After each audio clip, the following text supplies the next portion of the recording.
Bismillahirrahmanirrahim. Assalamualaikum warahmatullahi wabarakatuh. Selamat pagi anak-anakku semuanya.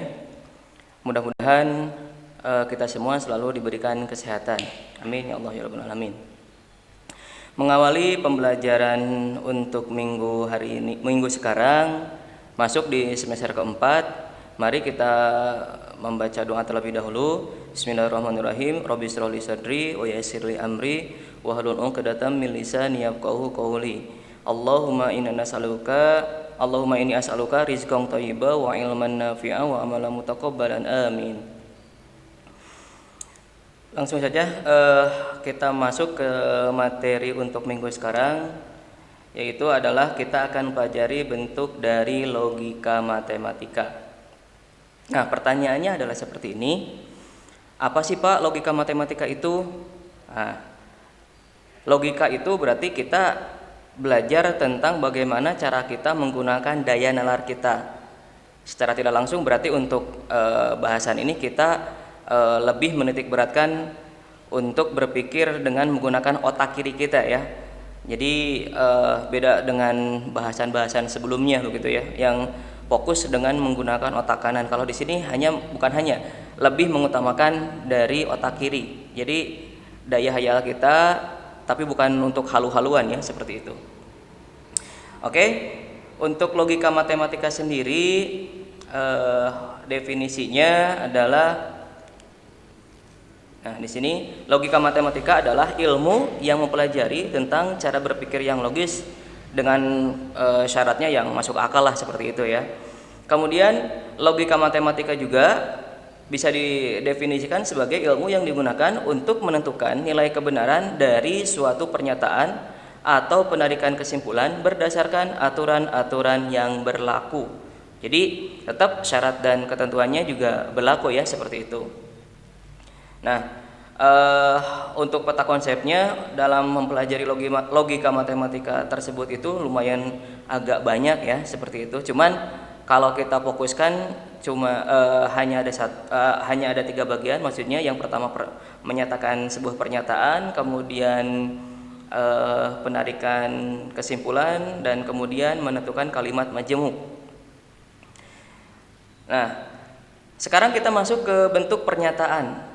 Pengertian dari pernyataan itu adalah suatu kalimat yang bernilai benar saja atau salah saja. Dengan kata lain, tidak bisa dua-duanya sekaligus. Contoh, hari ini Rabu. Nah, berarti betul nggak sih hari ini Rabu? Kalau betul berarti nilainya benar. Kalau misalnya emang hari ini bukan Rabu, berarti nilainya salah, seperti itu. Nah, kemudian pernyataan juga disebut kalimat tertutup. Nah, kalau ada kalimat tertutup, berarti ada juga yang disebut kalimat terbuka. Nah, di mana kalimat terbuka itu berarti bukan dari sebuah pernyataan, atau bisa dibilang kalau bukan pernyataan bisa dikategorikan menjadi sebuah pertanyaan, karena harus dicari dulu nilai benar dan salahnya. Nah, sebagai contohnya adalah tentukan mana yang merupakan pernyataan yang bukan pernyataan. Untuk yang pertama, 5 adalah bilangan prima. Nah, sedikitlah menggunakan otak kanan kita ya. Kalau hitungan-hitungan seperti bilangan itu, masa kita sampai lupa begitu ya. Ya, untuk memflashback kembalilah, seperti itu.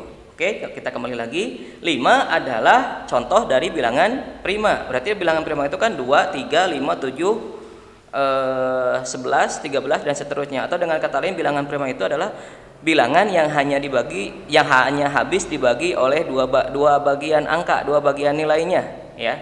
Bilangan itu sendiri dan oleh angka 1, seperti itu.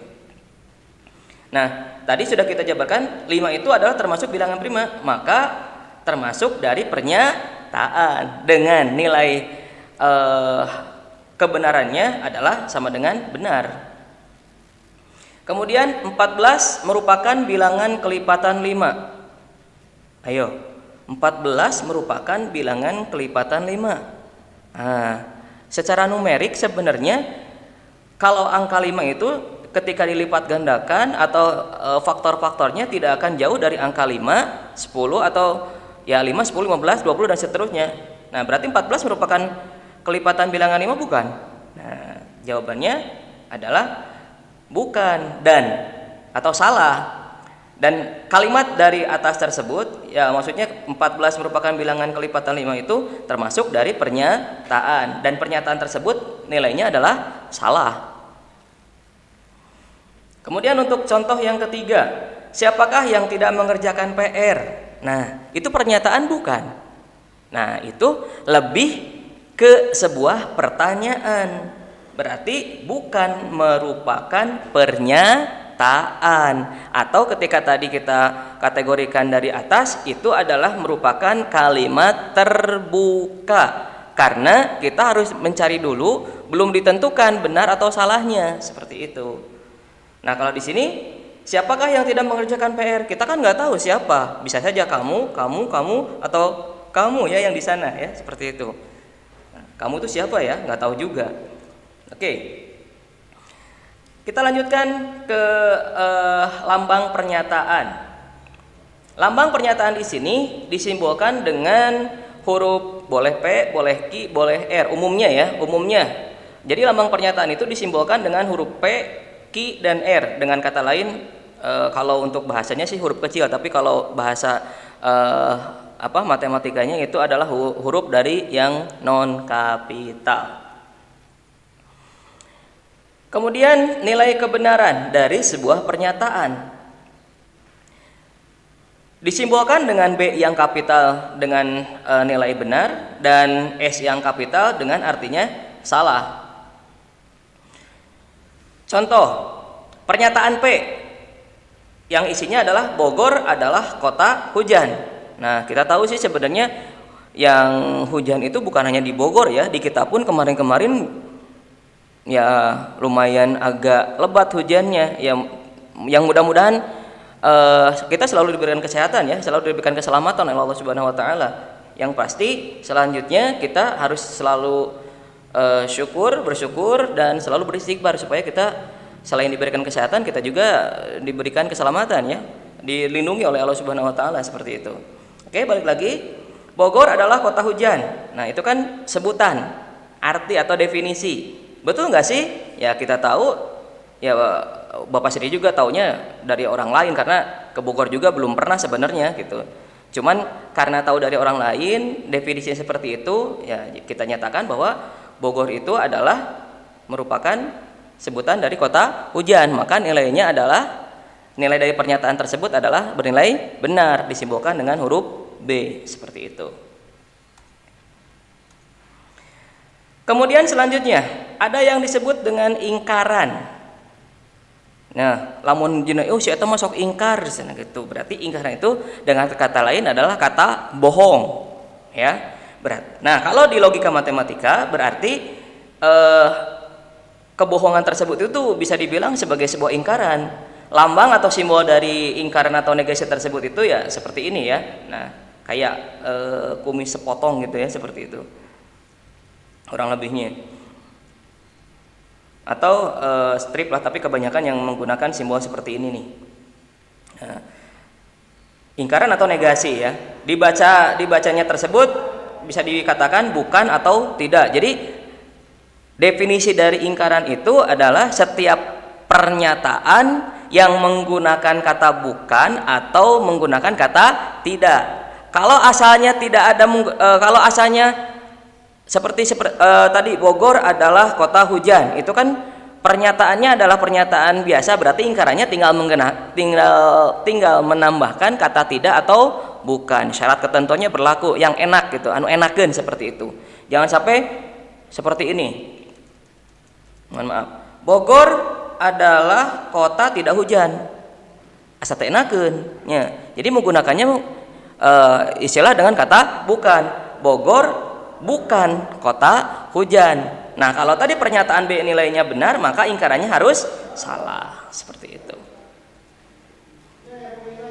Jadi intinya yang disebut negasi itu kalau awalnya ada kata bukan berarti jadi hilang. Kalau awalnya tidak ada kata bukan berarti menambahkan kata bukan. Ya. Selain bukan juga boleh menggunakan kata tidak. Contoh, saya tidak mandi. Nah, berarti ingkarannya saya mandi, seperti itu. Atau saya makan, berarti ingkarannya saya tidak makan, ya, seperti itu. Kita contohkan dengan sebuah angka, ya, dengan bilangan numeriknya. Pernyataan yang pertama adalah 2 ditambah 5 sama dengan 7. 2 tambah 5 sama dengan 7. Nilainya betul kan? Ya. Maka negasinya adalah 2 ditambah 5 bukan sama dengan 7. Yang ini nilainya benar dan yang negasinya bernilai nilainya salah. Atau dibaca tidak benar bahwa 2 ditambah 5 sama dengan 7. Dan awas jangan sampai terkecoh. Yang namanya ingkaran itu nilainya tidak selalu dan tidak selamanya salah, ya, tergantung dari pernyataan yang diingkarkannya. Ya, seperti tadi, saya tidak mandi, itu pernyataannya, berarti ingkarannya saya mandi, seperti itu, ya. Kemudian di sini ada contoh pernyataan yang kedua yang disimbolkan dengan ki. Pernyataan ki tersebut isi kalimatnya adalah semua pelajar berbaju putih. Ya. Nah, berarti ingkarannya adalah tidak semua pelajar berbaju putih atau beberapa pelajar tidak berbaju putih atau juga ada pelajar yang tidak berbaju putih. Mangga dipilih. Yang penting menggunakan menambahkan kata tidak di salah satu kalimatnya, begitu, ya. Seperti di sini kan semua pelajar berbaju putih. Tuh. Ya. Asa kurang enakeun kalau semua pelajar bukan berbaju putih. Ya, maka kalimat konteksnya di sini menggunakan atau menambahkan kata tidak di dalam membuat pernyataan ingkarannya, gitu. Boleh yang pertama tidak semua pelajar berbaju putih, boleh yang kedua beberapa pelajar tidak berbaju putih, atau yang ketiga ada pelajar yang tidak berbaju putih. Yang penting menambahkan kata atau istilah dari negasinya aja lah, seperti itu. Boleh tidak, boleh kata bukan. Selanjutnya menentukan nilai dengan menggunakan tabel kebenaran, ya. Nah, di sini contohnya adalah tabel kebenaran dari ingkaran tersebut. Kalau pernyataannya bernilai benar, nah, maka ingkarannya bernilai salah. Dan sebaliknya, kalau pernyataannya bernilai salah, maka ingkarannya bernilai benar.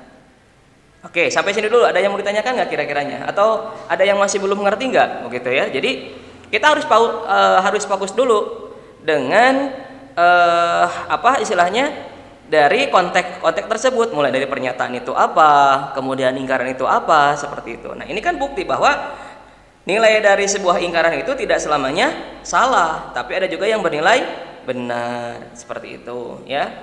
Oke, contoh lagi, tahu artis Lee Min Ho, ya? Wah, pasti semua orang, apalagi para kaum hawa, ya.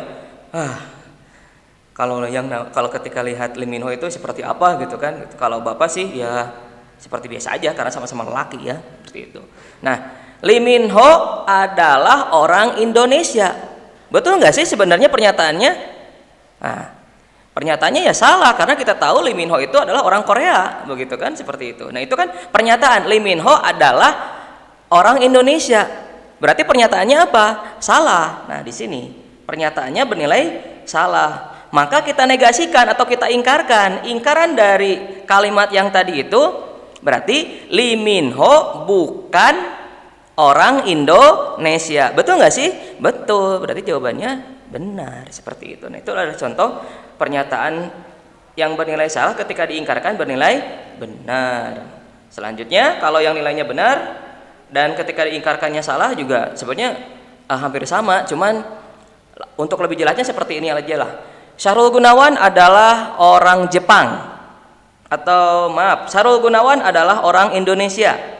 Nah, nilainya betul, ya. Diingkarkan, Syahrul Gunawan bukan orang Indonesia, salah, ya, seperti itu. Itu contoh dari sebuah pernyataan dengan beberapa nilai kebenarannya yang kemudian diingkarkan, ya, seperti itu.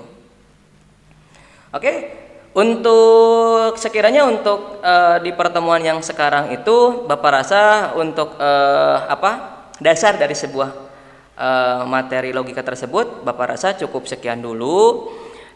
Untuk tugasnya, untuk tugas dari satu pertemuan minggu ini Bapak ingin kalian tolong buatkan 5 pernyataan ya, yang terserah nilainya, boleh pernyataan benar, boleh pernyataan salah. Yang kemudian dari pernyataan-pernyataan tersebut itu dicari atau dikembalikan lagi, diingkarkan. Jangan 5 lah, terlalu sedikit ya, 10 aja lah mungkin ya. 10 pernyataan ya, 10 pernyataan, terserah 10 pernyataan. Nilainya boleh dicampur, boleh benar semuanya, boleh salah semuanya, boleh benar 5 salah 5, boleh benar 7 salah 3, terserah eta mah ya. Yang penting buat 10 pernyataan yang kemudian pernyataan tersebut diingkarkan ya. Contoh, ini mah contoh, berarti kalau contoh jangan kalian buat lagi ya. Tugas matematika, pembelajaran matematika minggu ini tidak ada tugas. Nah, itu kan pernyataan ya, betul nggak sih? Ih, salah, sih nggak ada tugas. Nah, tugasnya kata dia nggak ada mal, sebuah pernyataan, berarti nilainya salah, diingkarkan. Pembelajaran matematika minggu ini ada tugas, berarti nilainya benar. Nah, seperti itu aja dulu ya. Jadi untuk logika matematika mah sebenarnya tidak terlalu rumit sih, karena kita menggunakan daya pikir kita, daya nalar kita yang fokusnya ke otak kiri begitu ya, ya ditopang juga dengan otak kanan ya, seperti itu. Oke, sebelum kita tutup, Bapak simpulkan kembali. Jadi di dalam logika matematika itu kita terlebih dahulu harus mempelajari yang namanya atau tahu definisi dulu dari sebuah pernyataan. Ada pernyataan, ada pertanyaan. Kalau pernyataan itu berarti sudah ditentukan benar dan salahnya. Ingat, sudah ada ya, sudah ada. Itu benar dan salahnya. Dan pernyataan tersebut adalah termasuk kategori dari kalimat tertutup. Lawan dari pernyataan yaitu kalimat terbuka atau disebut pertanyaan. Kalau pertanyaan kan belum diketahui betul atau salahnya. Kalau belum diketahui berarti harus dicari ya. Jadi ada pertanyaan, ada pernyataan. Selanjutnya ketika kita sudah mengetahui pernyataan tersebut, sudah paham dengan pernyataan tersebut, kemudian masuk ke ingkaran. Nah, ingkaran itu berarti menambahkan atau mengkurangkan, menambahkan atau menghilangkan, menambahkan atau mengkurangkan, bolehlah, itu kan seperti itu. Kata bukan atau tidak dari sebuah pernyataan tersebut. Lamun aya bukan berarti kena hilang. Lamun tak aya bukan berarti tambahkeun. Begitupun yang menggunakan tidak. Kalau pernyataannya tidak apa istilahnya? Tidak ada kata tidak, berarti tambahkan kata tidak. Kalau sudah ada berarti dihilangkan. Seperti itu saja dulu. Oke? Mudah-mudahan apa yang Bapak sampaikan dari awal sampai akhir bisa kalian pahami, bisa kalian cermati terlebih dahulu ya. Kita tutup pertemuan hari ini dengan bacaan hamdalah bersama-sama. Alhamdulillahirabbil alamin. Dan Bapak titip selalu jaga 3M-nya ya, yang dianjurkan oleh pemerintah, menjaga jarak, mencuci tangan, dan menghindari kerumunan ya. Terima kasih atas perhatiannya. Assalamualaikum warahmatullahi wabarakatuh.